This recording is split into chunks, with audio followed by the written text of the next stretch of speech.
Community has always been a fundamental part of the human experience. It creates a sense of belonging as people with common traits or interests come together and interact. We often rely on communities and can struggle without them. Brands and artists have the power to create a sense of community for their fans, and an engaged community can be very powerful for an artist's brand and their music. These include greater fan loyalty, greater potential for innovation, and a stronger brand recognition and influence. A community can generate a strong sense of loyalty from fans. This is especially the case when fans feel included in the community and are able to engage with the brand itself and can easily connect with other fans of the brand. But most importantly, fans become loyal as they feel that the brand delivers on its promise, or in the case of musicians, continues to create meaningful art. As a result, these fans will be committed to you through thick and thin. Kendrick Lamar asked his self-proclaimed loyal fans on his 2015 track Mortal Man, "When shit hits the fan, is you still a fan?"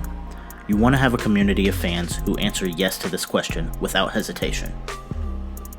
A brand community can deliver exceptional and immediate feedback for you.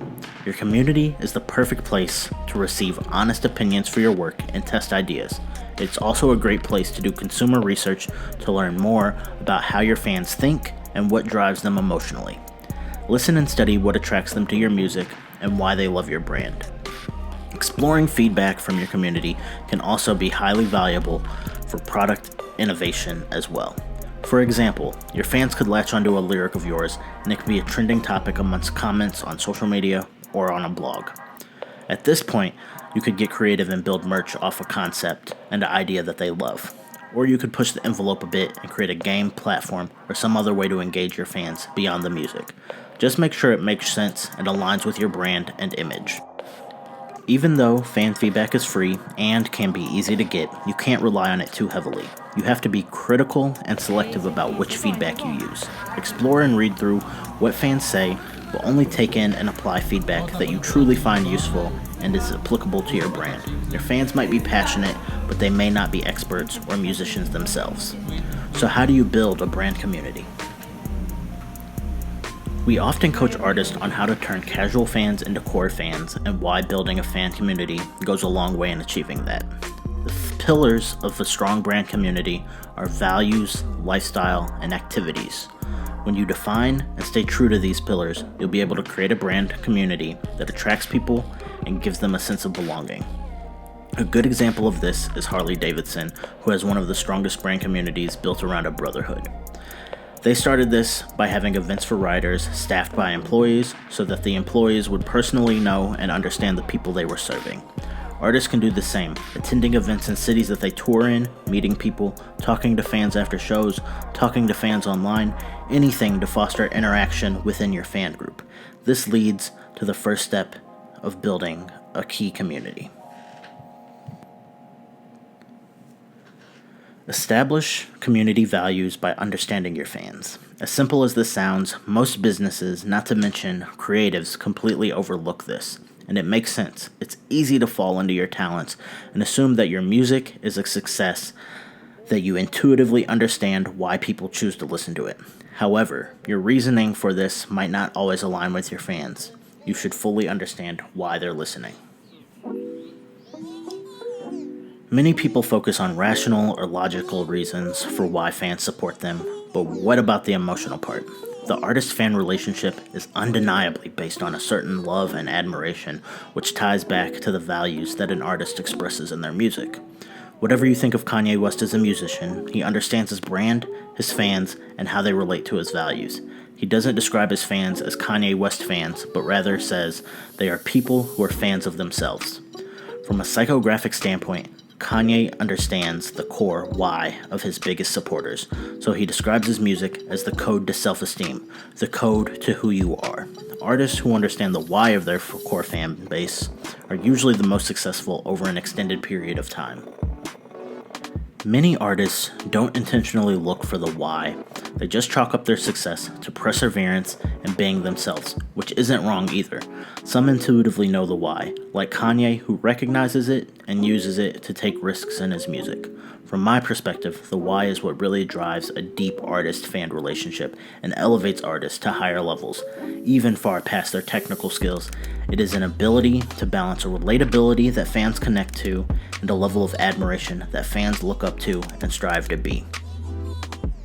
Try to make your why less ambiguous so that you can apply it and drive a deeper connection with your fans. It's not easy, but if you take your why from an ethereal idea to a structured idea, then you can have a deeper level of self-awareness that you can add to your music and content in a way that is consistent and natural. Now, how do you discover why your fans love you?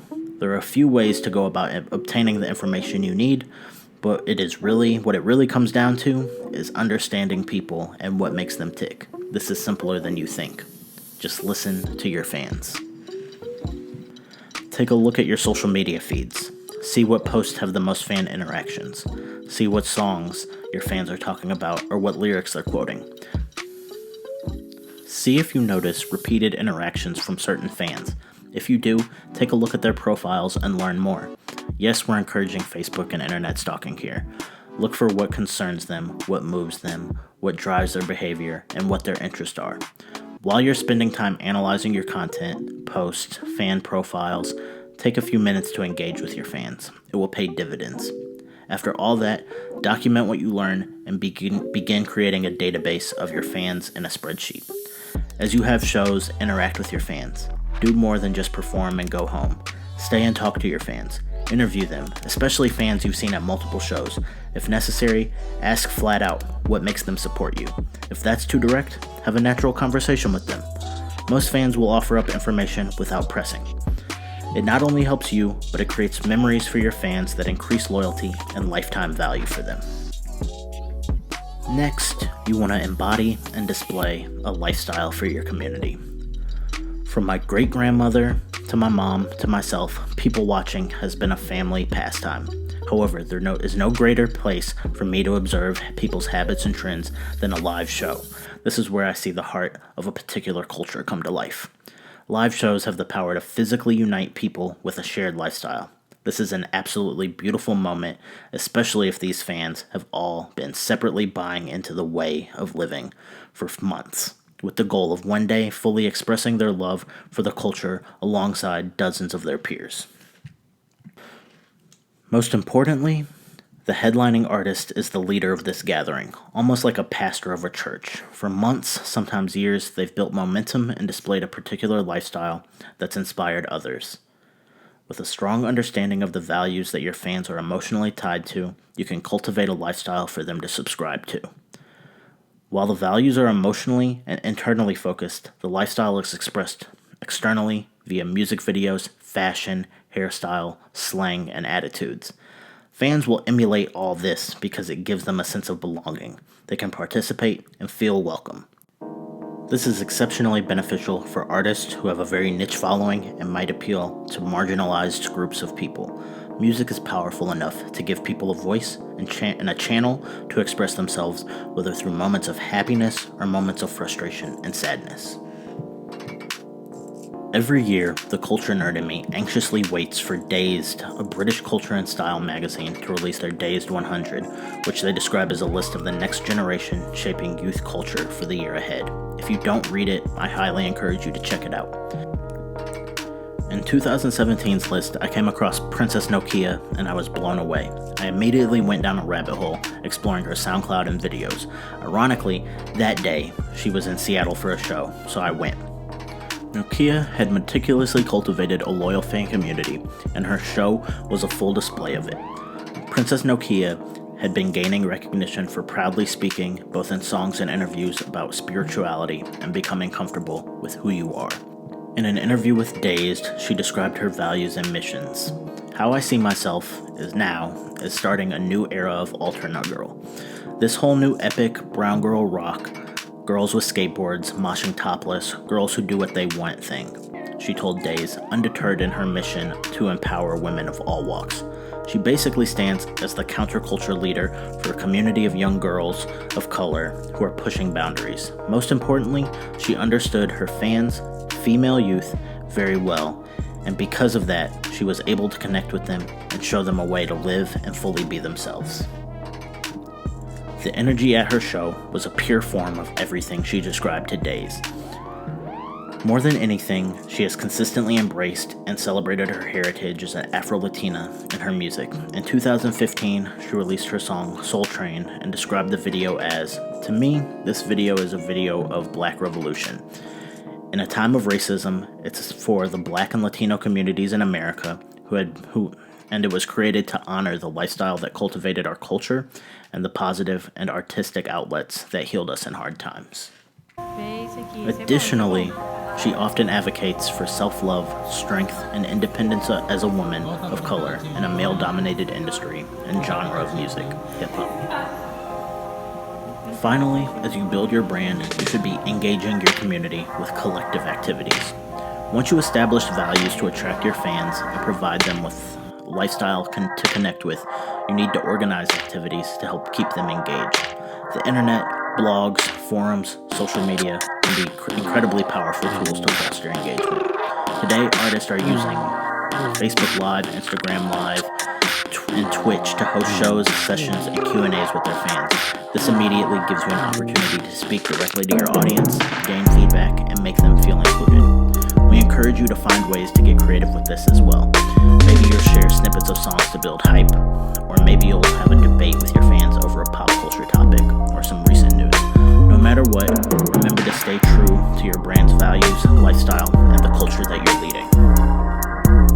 However, if you want to create an even stronger impact, try coordinating a physical, in-person activity to bring your community together offline. Live activities will strengthen your brand community by giving fans a memorable experience. In the 2010s, Tyler, the Creator, and Odd Future have built one of the strongest and most engaged brand communities ever in music. Odd Future fans have stayed loyal to the movement since the early days of the group's Tumblr, filled with obscure and inappropriate content that would make your mom ground you from the internet. Over the years, Tyler and his crew have expanded the online community and turned it into a major annual festival called Camp Flog Gnaw. Tyler successfully transitioned the values and lifestyles that he manifested within his digital fan community into a real-life experience for fans all over the world. Tyler has always led in life with independence and doing whatever he thinks is cool, despite what anyone else thinks or feels. The festival is completely aligned with this philosophy. In 2016, Tyler, in an interview with Forbes, explains the camp's atmosphere. It's just its own world because it's just honest. I'm not using hashtags to bring people in. I don't have those crazy sponsors that are like, hey, we need to use this, the corny stuff.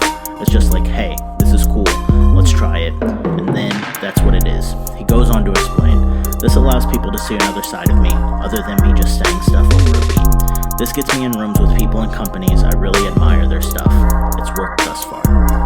Interactive experiences like Camp Flog Gnaw can create unique opportunities for artists to expand their brands and generate more revenue. Tyler, for example, realized that a successful public display of his fan community would allow him to connect with other brands looking to engage with that fan base. Obviously, a major festival can cost quite a bit, but here's where you can be innovative enough to be authentic.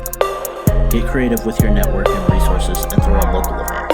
As long as it stays true to the values and you focus on creating an engaged experience for those fans, it will only make them love and promote your brand more. Thank you for watching. I hope you enjoyed this video.